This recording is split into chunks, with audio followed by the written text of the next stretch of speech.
Sir, ലോകത്തിലെ ഊർജ്ജ ഭീമൻ എന്നറിയപ്പെടുന്ന ഷെവറോൺ ഇന്ത്യയിലേക്ക് വരുന്നു. ബംഗളൂരുവിലാണ് അവർ കമ്പനി സ്ഥാപിക്കുന്നതെന്ന് കേട്ടു. എന്താണ് കൂടുതൽ വിവരങ്ങൾ? ഇത് കഴിഞ്ഞ ദിവസം പ്രഖ്യാപനം നടന്നിട്ടേ ഉള്ളൂ. ഇതൊരു വലിയ കാൽവയ്പാണ്. എന്താണെന്ന് വെച്ച് കഴിഞ്ഞാൽ അവർ അമേരിക്കയ്ക്ക് ശേഷം ഏറ്റവും കൂടുതൽ നിക്ഷേപം നടത്തുന്നത് ഇന്ത്യയിലാണ്. വലിയ സംഭവമാണ്. ഇത് $1 ബില്യൺ ഈ വർഷം അവസാനിക്കുമ്പോഴേക്കും അവർ ഇവിടെ നിക്ഷേപിച്ചിട്ടുണ്ടാവുക. 8394 കോടി രൂപ ആണ് $1 ബില്യൺ എന്ന് പറയുമ്പോൾ നമ്മുടെ കറൻസിയിലേക്ക് കൺവെർട്ട് ചെയ്യുമ്പോൾ കിട്ടുന്നത്.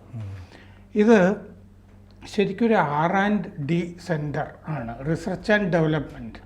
അതെല്ലാ കമ്പനികളും പുതിയ പുതിയ പ്രോഡക്റ്റും ഒക്കെ കണ്ടുപിടിക്കാനായിട്ട് അവർക്കൊരു ഗവേഷണ വിഭാഗം കാണുമല്ലോ, വികസന.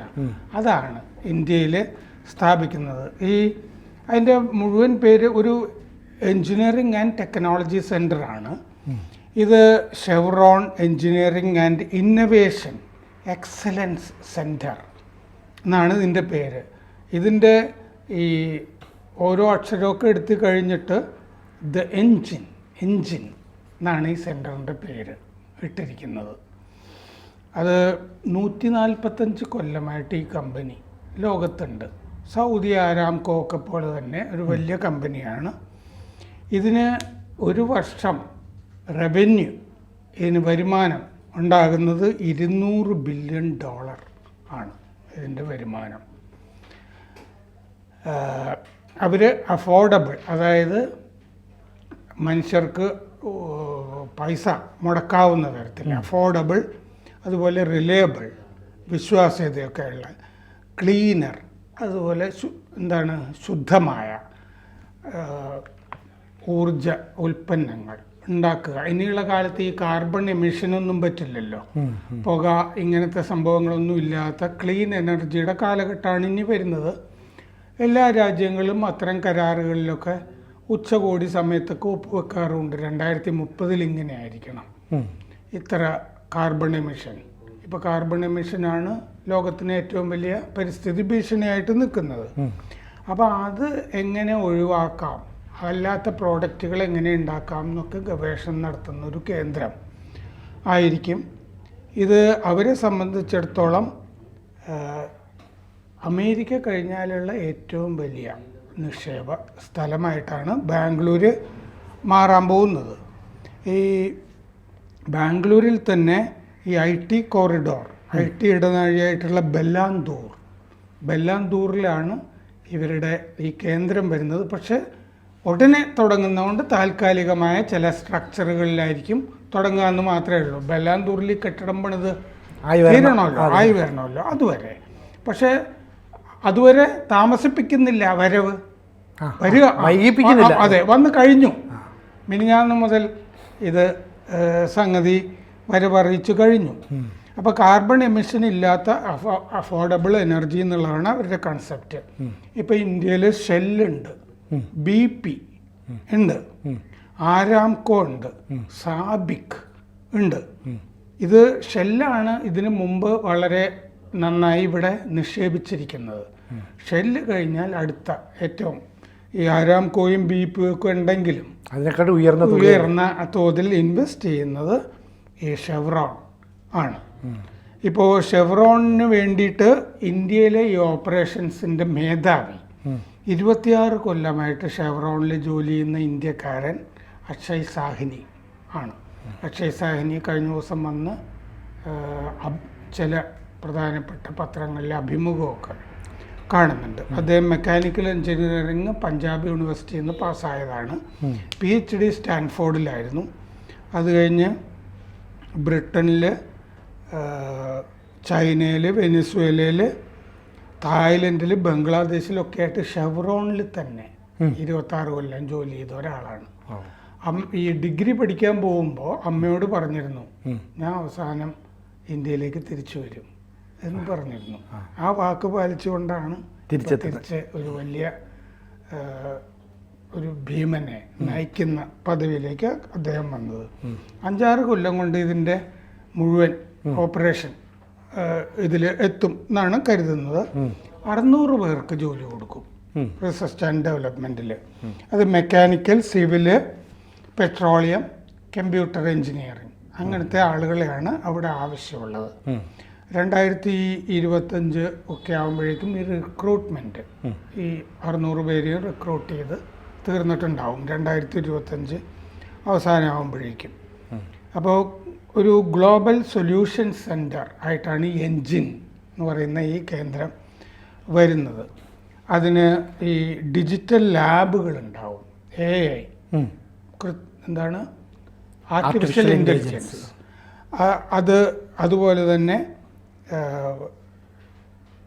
മെഷീൻ നെറ്റ്വർക്കുകൾ, ഈ AI ഉപയോഗിച്ച് തന്നെയുള്ള അതൊക്കെ തന്നെയായിരിക്കും ഇവിടെ സാധാരണഗതിയിൽ ഉപയോഗിക്കപ്പെടുക.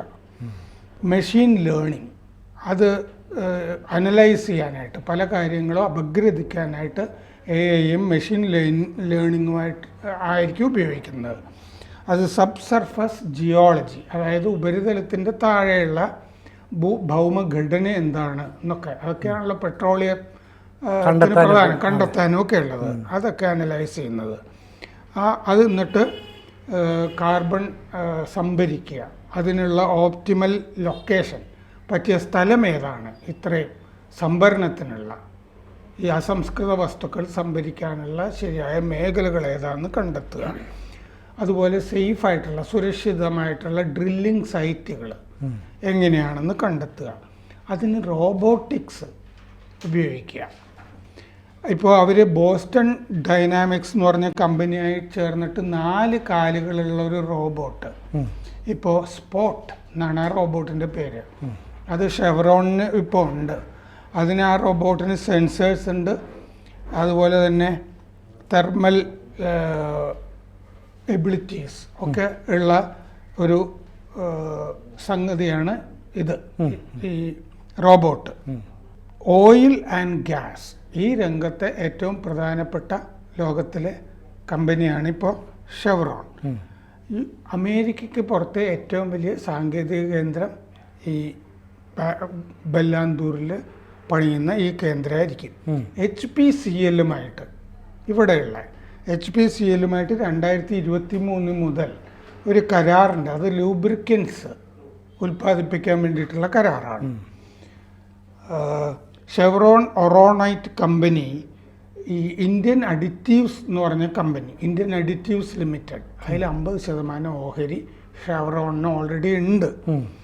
അതും ലൂബ്രിക്കേറ്റിംഗ് ഓയിൽ അഡിറ്റീവ്സ് ആണ് ആ കമ്പനിയും ഉൽപ്പാദിപ്പിക്കുന്നത്. ഇപ്പോൾ ഈ ഷെവറോണിൻ്റെ ബ്രാൻഡുകളിൽ പെട്ടതാണ് കാൽടെക്സ്, ഹൊവോലിൻ, ഡെലോ. വളരെ വർഷങ്ങൾക്ക് മുമ്പ് എൻ്റെ കുട്ടിക്കാലത്തൊക്കെ ഈ കാൽടെക്സ് എന്ന് പറഞ്ഞത്, ഇപ്പം ഇന്ത്യൻ ഓയിൽ കമ്പനിയൊക്കെ കാണുന്നില്ല പെട്രോൾ അടിക്കാൻ, അങ്ങനെ കാൽടെക്സ് എന്ന് പറഞ്ഞ കമ്പനി ഉണ്ടായിരുന്നു, നമ്മുടെ നാട്ടിലൊക്കെ ഉണ്ടായിരുന്നു. അങ്ങനെ തൃപ്പൂണിത്തുറയിൽ കാൽടെക്സ് എന്ന് പറഞ്ഞ പെട്രോൾ അടിക്കുന്ന ബങ്ക് അത് നടത്തിയിരുന്ന ആളുടെ മകനാണ് ഇപ്പോഴത്തെ ഏറ്റവും വലിയ ഇംഗ്ലീഷ് സാഹിത്യകാരന്മാരിൽ ഒരാളായിട്ടുള്ള ആനന്ദ് നീലകണ്ഠൻ, തൃപ്പൂണിത്തുറക്കാരൻ. അദ്ദേഹത്തിൻ്റെ അച്ഛൻ നീലകണ്ഠൻ എനിക്ക് നന്നായി പരിചയം ഉണ്ടായിരുന്നു ആ കാലത്ത്. അപ്പോൾ ഇപ്പോൾ ഇവർക്ക് ഹൂസ്റ്റണിൽ, കാലിഫോർണിയയിൽ ഈ റിസർച്ച് സെൻറ്റേഴ്സ് ഉണ്ട്. പിന്നെ അബർദീനിൽ ചെറിയ ഒരു കേന്ദ്രമുണ്ട്. 150 രാജ്യങ്ങളിൽ ഈ ഷെവറോൺ പ്രവർത്തിക്കുന്നുണ്ട്.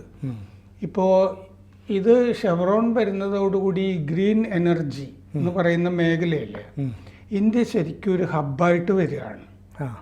അതാണ് ഷെവറോണും കൂടി വരുന്നു എന്നുള്ളതിൻ്റെ ഒരു പ്രത്യേകത.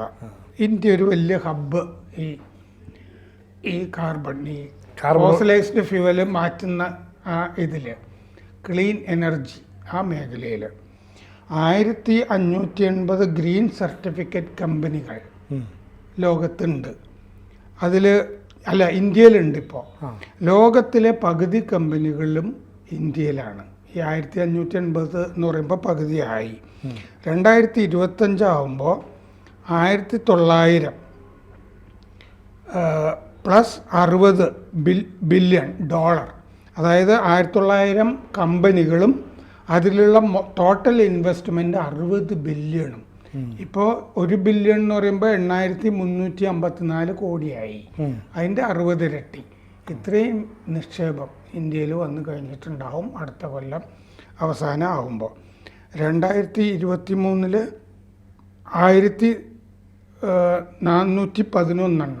2023 ആയപ്പോൾ വന്നിരുന്നു.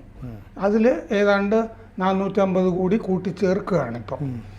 60% ഈ ഇങ്ങനെ വന്നിട്ടുള്ള കമ്പനികളിൽ 60% R&D, research and development technology കേന്ദ്രങ്ങളാണ് ഇന്ത്യയിൽ വന്നിരിക്കുന്നത്. അപ്പോൾ ഒരു പ്രധാനപ്പെട്ട ഹബ്ബാവുകയാണ് ഇന്ത്യ, പ്രത്യേകിച്ച് ബാംഗ്ലൂർ. അങ്ങനെ ഷെവറോൺ ഇന്ത്യയെ വിളിച്ചു, ഷെവറോൺ വന്നിരിക്കുന്നു.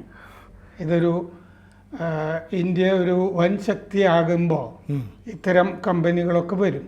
അതിൻ്റെ ഒരു തെളിവും കൂടിയാണ്. ഇന്ത്യ വൻ ശക്തിയാകുന്നത് എല്ലാ സ്ഥലത്തും സംസാരമാണ്. ഇപ്പോൾ മോദി ആണെങ്കിൽ പോളണ്ട് കഴിഞ്ഞ് യുക്രൈൻ അതിൽ കാരണം അദ്ദേഹം ഇപ്പോൾ 44 കൊല്ലത്തിന് ശേഷമാണ് ഒരാൾ പോളണ്ടിൽ പോകുന്നത്. അപ്പോൾ മധ്യ യൂറോപ്പ്, ഈസ്റ്റേൺ യൂറോപ്പ്, അങ്ങനെ യൂറോപ്പ് തന്നെ ഇന്ത്യ ഒരു ശ്രദ്ധിക്കുന്ന ഒരു മേഖലയായി ഇന്ത്യയെ സംബന്ധിച്ച് മാറിയിട്ടുണ്ട്. യൂറോപ്പിനെ സംബന്ധിച്ച് ഇന്ത്യയും മാറിയിട്ടുണ്ട്. അപ്പോൾ നമ്മൾ ഇതുവരെ പോകാത്ത സ്ഥലങ്ങളിലൊക്കെ പോവുക, പുതിയ കമ്പനികൾ വരിക, ഒരു വൻ ശക്തി എന്നുള്ളൊരു കുതിപ്പിൻ്റെ ഒരു ഘട്ടം കൂടിയാണ് ഷെവറോൺ. അപ്പോൾ ഇന്ത്യ എല്ലാ മേഖലകളിലും വളർച്ച പ്രാപിക്കുന്നതിൻ്റെ ഫലമായിട്ടാണ് ഷെവറോൺ എന്ന് പറയുന്ന കമ്പനി ഇത്രയും വലിയ നിക്ഷേപം നടത്താൻ തയ്യാറായി വരുന്നത് അല്ലേ? അതെ, ഇത് വളരെ ഗൗരവമുള്ള ഒരു ചുവടുവയ്പ്പാണ് ആ കമ്പനിയെ സംബന്ധിച്ച്. ഇന്ത്യയിലെ അന്തരീക്ഷം അതിന് പറ്റിയതാണെന്ന് ആഗോള കമ്പനികൾ കരുതുന്നു എന്നും അർത്ഥം. അപ്പോൾ അതിൻ്റെ ഒരു വിജയം നമുക്കുണ്ടാകട്ടെ, നമുക്ക് പ്രതീക്ഷിക്കാം. കൂടുതൽ വാർത്തകളും വിശേഷങ്ങളും നിങ്ങളിലേക്ക് എത്താൻ ABC മലയാളം സബ്സ്ക്രൈബ് ചെയ്യുക, ബെൽ ബട്ടണും അമർത്തുക.